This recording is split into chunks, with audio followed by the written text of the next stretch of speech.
தோபித்து அதிகாரம் 14.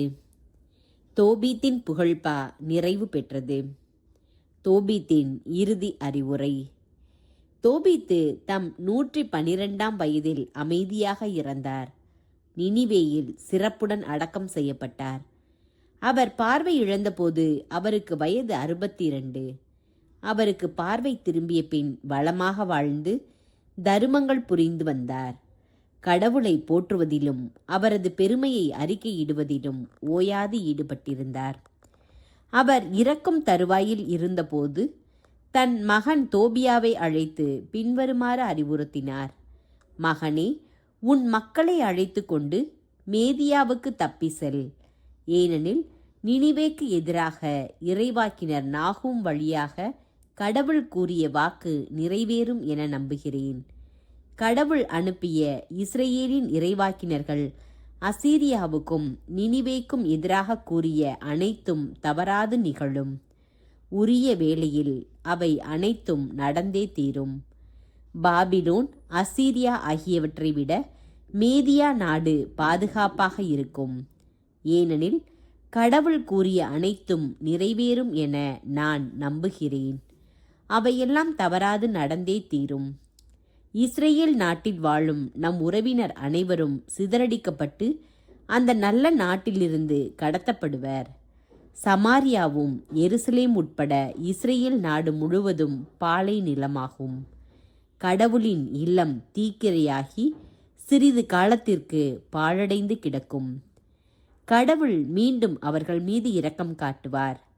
மீண்டும் அவர்களை இஸ்ரேல் நாட்டுக்கு கூட்டிக் கொண்டு வருவார். மீண்டும் அவர்கள் கடவுளின் இல்லத்தை கட்டி எழுப்புவார்கள். ஆனால் குறிப்பிட்ட காலம் நிறைவேறும் வரை அது முதலில் கட்டப்பட்ட இல்லம் போன்று இராது. அதன் பின் இஸ்ரேலர் அனைவரும் சிதறடிக்கப்பட்ட நாடுகளில் இருந்து திரும்பி வருவர். எருசலேமை சிறப்புடன் கட்டி எழுப்புவர். இஸ்ரேலரின் இறைவாக்கினர்கள் கூறியபடி அந்நகரில் கடவுள் இல்லம் கட்டப்படும். உலகம் முழுவதிலும் உள்ள மக்களினத்தார் அனைவரும் மனம் மாறுவர். உண்மையாகவே கடவுளுக்கு அஞ்சுவர். தங்களை ஏமாற்றி தவறான வழியில் நடக்க தூண்டிய சிலைகளை எல்லாம் விட்டொழிப்பர். என்றும் உள்ள கடவுளை நேர்மையுடன் போற்றுவர். அக்காலத்தில் எஞ்சியிருக்கும் இஸ்ரேல் மக்கள் அனைவரும் உண்மையில் கடவுளை நினைப்பர். ஒன்று கூடி எருசலேமுக்கு திரும்பி வந்து தங்களுக்கு அளிக்கப்பட்ட ஆபிரகாமின் நாட்டில் எக்காலத்துக்கும் பாதுகாப்பாக குடியிருப்பர். உண்மையில் கடவுள் மீது அன்பு கூறுவோர் மகிழ்வர். பாவமும் அநீதியும் புரிவோர் உலகம் எங்கிலும் இருந்தும் மறைவர்.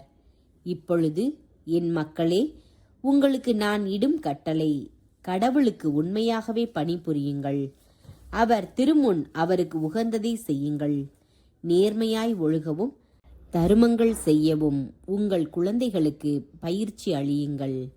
அதனால் அவர்கள் கடவுளை நினைத்து எக்காலத்திலும் முழு ஆற்றலுடன் உண்மையோடு அவரது பெயரை போற்றுவார்கள். இப்பொழுது மகனே, நினிவேயிலிருந்து புறப்படு.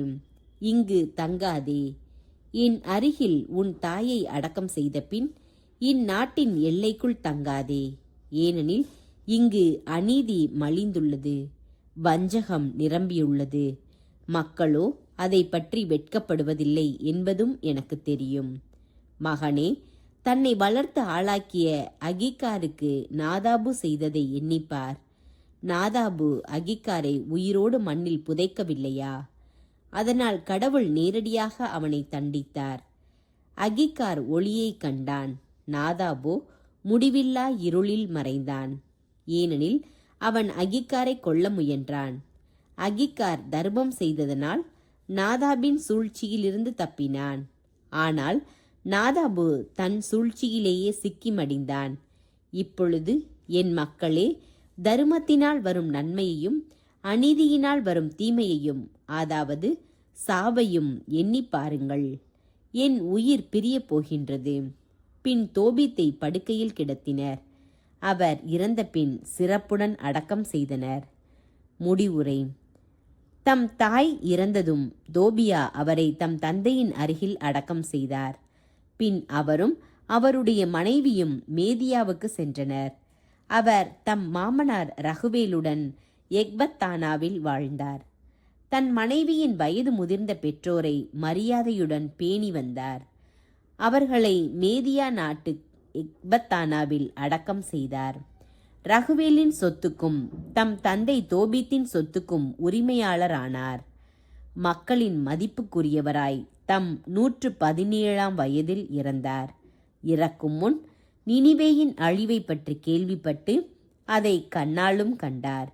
நினிவே கைப்பற்றப்பட்டதையும் மேதியாவின் மன்னர் அகிக்கார் நினிவே மக்களை மேதியாவுக்கு நாடு கடத்தியதையும் கண்டார். நினிவே மக்களுக்கும் அசீரியாவின் மக்களுக்கும் கடவுள் செய்த அனைத்தையும் குறித்து அவரை புகழ்ந்தார். நினிவேக்கு நிகழ்ந்ததை முன்னிட்டு தாம் இறக்கும் முன் மகிழ்ந்தார். கடவுளாகிய ஆண்டவரை என்றென்றும் புகழ்ந்தார்.